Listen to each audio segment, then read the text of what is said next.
Price lord.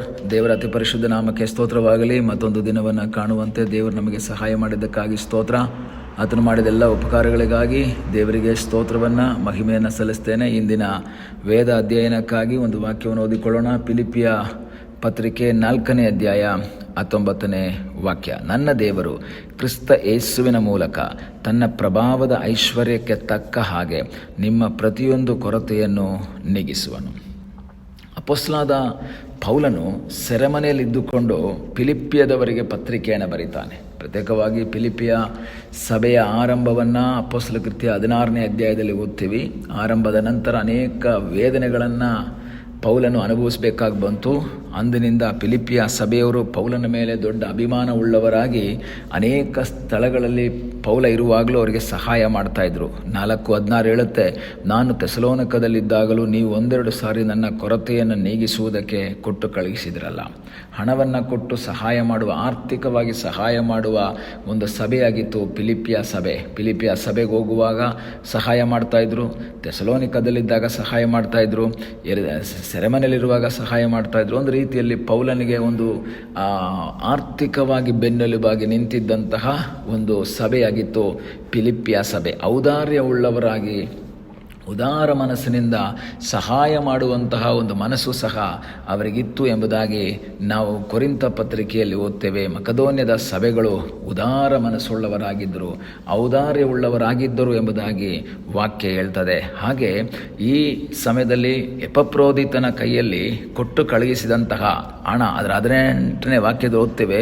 ಎಪಫ್ರೋದಿತನ ಕೈಯಿಂದ ನೀವು ಕೊಟ್ಟು ಕಳುಹಿಸಿದ್ದು ನನಗೆ ತಲುಪಲಾಗಿ ನಾನು ತುಂಬಿ ತುಳುಕಿದವನಾಗಿದ್ದೇನೆ. ಎಪಫ್ರೋದಿತನ ಕೈಯಲ್ಲಿ ಪೌಲನು ಸೆರೆಮನೆಯಲ್ಲಿರುವಾಗ ಫಿಲಿಪ್ಪಿಯ ಸಭೆಯವರು ಸ್ವಲ್ಪ ಹಣವನ್ನು ಕೊಡ್ತಾ ಇದ್ದಾರೆ. ಅದು ಕೊಟ್ಟು ಕಳಿಸಿದಾಗ ಒಂದು ಥ್ಯಾಂಕ್ಸ್ ಹೇಳುವುದಕ್ಕಾಗಿ ಬರೆದಂತಹ ಒಂದು ಪತ್ರಿಕೆಯಾಗಿತ್ತು. ಅನೇಕ ಉದ್ದೇಶಗಳಿದ್ದರೂ ಸಹ ಮುಖ್ಯವಾಗಿ ಒಂದು ಕೃತಜ್ಞತೆಯ ಒಂದು ಪತ್ರಿಕೆಯಾಗಿತ್ತು ಈ ಫಿಲಿಪ್ಪಿಯ ಪತ್ರಿಕೆ. ನಂತರ ಪೌಲ ಅವರಿಗೆ ಹೇಳ್ತಾ ಇದ್ದಾನೆ, ನನ್ನ ದೇವರು ಕ್ರಿಸ್ತ ಯೇಸುವಿನ ಮೂಲಕ ಪ್ರಭಾವದ ಐಶ್ವರ್ಯಕ್ಕೆ ತಕ್ಕ ಹಾಗೆ ನಿಮ್ಮ ಪ್ರತಿಯೊಂದು ಕೊರತೆಯನ್ನು ನೀಗಿಸುವನು. ಫುಲ್ನೆಸ್ ಇದ್ದಿದ್ದರಿಂದ ಕೊಟ್ಟಿದ್ದಲ್ಲ ಫಿಲಿಪ್ಪಿಯ ಸಭೆಯವರು. ನಾವು ವಾಕ್ಯ ಕೊರಿಂಥದಲ್ಲಿ ಓದುವಾಗ ಮೆಕದೋನ್ಯ ಸಭೆಯವರು ತಮ್ಮ ಬಡತನದಲ್ಲಿಯೇ ದೇವರ ಸೇವೆಗೆ ಕೊಟ್ಟರು ಅಂತ ಬೈಬಲ್ ಹೇಳುತ್ತೆ. ಅವರ ಕೊರತೆಯ ಮಧ್ಯದಲ್ಲಿಯೇ ಕೊಟ್ಟರು. ಇವತ್ತು ಅನೇಕರು ಹೇಳ್ತಾರೆ, ದೇವ್ರು ನನಗೇನಾದರೂ 1 ಲಕ್ಷ ಕೊಟ್ಟುಬಿಟ್ರೆ, ಅಥವಾ ದೇವ್ರೇನಾದರೂ ಅವ್ರ ಥರ ನನಗೇನಾದ್ರು ಕೊಟ್ಟುಬಿಟ್ರೆ, ಅವ್ರ ಹತ್ರ ಇರೋಷ್ಟು ಹಣ ನನ್ನ ಹತ್ರ ಏನಾದರೂ ಇದ್ದಿದ್ರೆ ನಾನು ಎಷ್ಟು ಕೊಡ್ತಿದ್ದೆ ಗೊತ್ತಾ ಚರ್ಚಿಗೆ. ಈ ರೀತಿ ಮಾತನಾಡುವಂಥ ಅನೇಕ ವ್ಯಕ್ತಿಗಳನ್ನು ನಾವು ನೋಡ್ಬೋದು. ಆದರೆ ಫಿಲಿಪ್ಪಿಯ ಸಭೆಯವರು ಶ್ರೀಮಂತರಾಗಿದ್ದರಿಂದ ಅಲ್ಲ ಅವ್ರು ಕೊಟ್ಟದ್ದು. ಕೊರಿಂಥ ಪತ್ರಿಕೆಯಲ್ಲಿ ನಾವು ಓದಬೇಕಾದ್ರೆ ಮಕದೋನ್ಯ ಸಭೆಯವರ ಕುರಿತು ಅಲ್ಲಿ ಮಾತನ್ನು ಹೇಳುತ್ತೆ, ಅವರು ತಮ್ಮ ಕೊರತೆಯ ಮಧ್ಯದಲ್ಲಿಯೂ ಸಹ ದೇವರ ಸೇವೆಗಾಗಿ ಕೊಟ್ಟರು ಎಂಬುದಾಗಿ ನಾವು ನೋಡ್ತೇವೆ. ಅವರ ಜೀವಿತದಲ್ಲಿ ಅಷ್ಟು ಹಣ ಇದ್ದದರಿಂದ ಅಲ್ಲ ಅವರು ಕೊಟ್ಟಿದ್ದು. ಅವರ ಜೀವಿತದಲ್ಲೂ ಸಹ ಕೊರತೆಗಳಿತ್ತು. ಆ ಕೊರತೆಗಳ ಮಧ್ಯದಲ್ಲೂ ಸಹ ಅವರೇನು ಮಾಡಿದ್ರಂತೆ, ದೇವರ ಸೇವೆಗಾಗಿ ಕೊಟ್ಟರು. ಆದ್ದರಿಂದ ಪೌಲನಿಗೆ ಗೊತ್ತು ಫಿಲಿಪ್ಪಿಯ ಸಭೆಯವರ ಕೊರತೆ ಏನು ಅಂತ. ಫಿಲಿಪ್ಪಿಯ ಸಭೆಯವರು ಎಷ್ಟು ಕಷ್ಟಪಡ್ತಾ ಇದ್ದಾರೆ, ಆ ಕಷ್ಟದ ಮಧ್ಯದಲ್ಲಿ ದೇವರ ಸೇವೆಗೆ ಕೊಟ್ಟಿದ್ದಾರೆ ಎಂಬುದು ತಿಳಿದಂತಹ ಪೌಲನು ಈಗ ಅವರಿಗೋಸ್ಕರ ಹೇಳ್ತಾ ಇದ್ದಾನೆ, ನನ್ನ ದೇವರು ಏನು ಮಾಡ್ತಾರೆ, ನಿಮ್ಮ ಕೊರತೆಯನ್ನು ನೀಗಿಸ್ತಾರೆ. ನಾವು ನೋಡ್ತೀವಿ 2 ಕೊರಿಂಥ 8ನೇ ಅಧ್ಯಾಯ ಅದರ 3ನೇ ವಾಕ್ಯದಲ್ಲಿ 2ನೇ ವಾಕ್ಯದಲ್ಲಿ ಓದುವಾಗ ಮಕದೋನ್ಯ ಸಭೆಗಳ ಬಗ್ಗೆ ಹೇಳ್ತದೆ.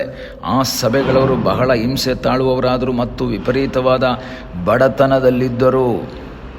ಯಾರು? ಮಕದೋನ್ಯದ ಸಭೆ. ಮಕದೋನ್ಯದಲ್ಲಿರೋದೇ ಫಿಲಿಪ್ಪಿಯ.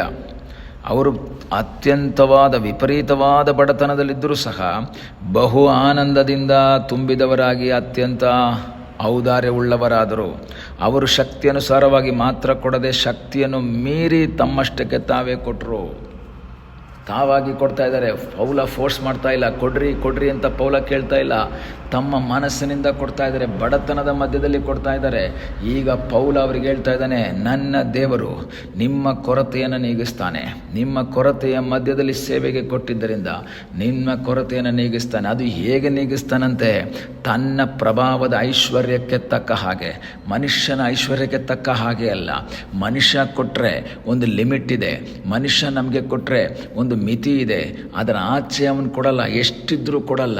ಆದರೆ ದೇವರು ಕೊಟ್ಟರೆ ಅದು ಸಾಧಾರಣವಾಗಿ ವ್ಯಕ್ತಿ ಕೊಡೋ ರೀತಿಯಲ್ಲ, ತನ್ನ ಐಶ್ವರ್ಯಕ್ಕೆ ತಕ್ಕ ಹಾಗೆ, ತನ್ನ ಸಾಮರ್ಥ್ಯಕ್ಕೆ ತಕ್ಕ ಹಾಗೆ ಆತನು ಕೊಡುವವನಾಗಿದ್ದಾನೆ. ಪೌಲ ಹೇಳ್ತಾ ಇದ್ದಾನೆ, ಕ್ರಿಸ್ತ ಯೇಸುವಿನ ಮೂಲಕ ನನ್ನ ದೇವರು ನಿಮಗೆ ತನ್ನ ಪ್ರಭಾವದ ಐಶ್ವರ್ಯಕ್ಕೆ ತಕ್ಕ ಹಾಗೆ ನಿಮ್ಮ ಪ್ರತಿಯೊಂದು ಕೊರತೆಯನ್ನು ನೀಗಿಸ್ತಾನೆ. ಈಗಲ ಸಮಯದಲ್ಲಿ ಕೊರತೆಯಲ್ಲಿರುವಂಥ ದೇವರ ಮಗುವೆ, ವೇದನೆಯಲ್ಲಿರುವಂಥ ದೇವರ ಮಗುವೆ, ಯಾವ ಕೊರತೆಯಾಗಿರ್ಬೋದು, ಆತ್ಮೀಕ ಕೊರತೆಯಾಗಿರ್ಬೋದು, ಆರ್ಥಿಕ ಕೊರತೆಯಾಗಿರ್ಬೋದು, ಸಮಾಧಾನದ ಕೊರತೆಯಾಗಿರ್ಬೋದು, ಸಂತೋಷದ ಕೊರತೆಯಾಗಿರ್ಬೋದು, ಆನಂದದ ಕೊರತೆಯಾಗಿರ್ಬೋದು, ಈಗಲ ಸಮಯದಲ್ಲಿ ಪ್ರಾರ್ಥಿಸುವುದಾದರೆ ನಿನ್ನ ಪ್ರತಿಯೊಂದು ಕೊರತೆ, ದುಡ್ಡಿಂದು ಮಾತ್ರ ಅಲ್ಲ, ಯಾವ ಕೊರತೆ ಇದ್ದರೂ ಆ ಕೊರತೆಯನ್ನು ನೀಗಿಸುವುದಕ್ಕೆ ಶಕ್ತನಾದೊಬ್ಬ ದೇವರಿದ್ದಾನೆ. ಆ ದೇವರಲ್ಲಿ ಆಶ್ರಯಿಸುವಾಗ ನಿನ್ನ ಕೊರತೆಯನ್ನು ನೀಗಿಸಿ ನಿನ್ನನ್ನು ಸಂಪದ್ಭರಿತವಾದ ವ್ಯಕ್ತಿಯಾಗಿ ಮಾರ್ಪಡಿಸುವುದಕ್ಕೆ ಶಕ್ತನಾದೊಬ್ಬ ದೇವರಿದ್ದಾನೆ.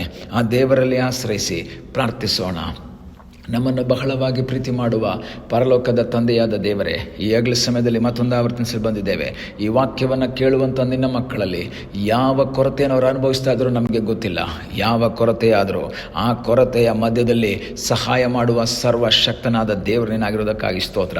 ನಿನ್ನ ಪ್ರಭಾವದ ಐಶ್ವರ್ಯಕ್ಕೆ ತಕ್ಕ ಹಾಗೆ ಅವರ ಕೊರತೆಯನ್ನು ನೀಗಿಸಿ, ಅವರನ್ನು ಆಶೀರ್ವದಿಸಿ, ಅವರನ್ನು ಸಂಪದ್ಭರಿತವಾದ ವ್ಯಕ್ತಿಯಾಗಿ ಮಾರ್ಪಡಿಸಿ ಎಂಬುದಾಗಿ ನಾವು ಪ್ರಾರ್ಥಿಸ್ತೇವೆ. ಹಾಗೆ ನೀನು ಮಾಡುವಂಥ ದೇವರಾಗಿರುವುದಕ್ಕಾಗಿ ನಿನಗೆ ಸ್ತೋತ್ರ. ಪ್ರಾರ್ಥನೆಯನ್ನು ಕೇಳಿದ್ದಕ್ಕಾಗಿ ಸ್ತೋತ್ರ. ಯೇಸುವಿನ ಮುದ್ದಾದ ಹೆಸರಿನಲ್ಲಿ ಬೇಡಿಕೊಳ್ಳುತ್ತೇವೆ ನಮ್ಮ ಪ್ರೀತಿಯ ತಂದೆಯೇ, ಆಮೇನ್. God bless you.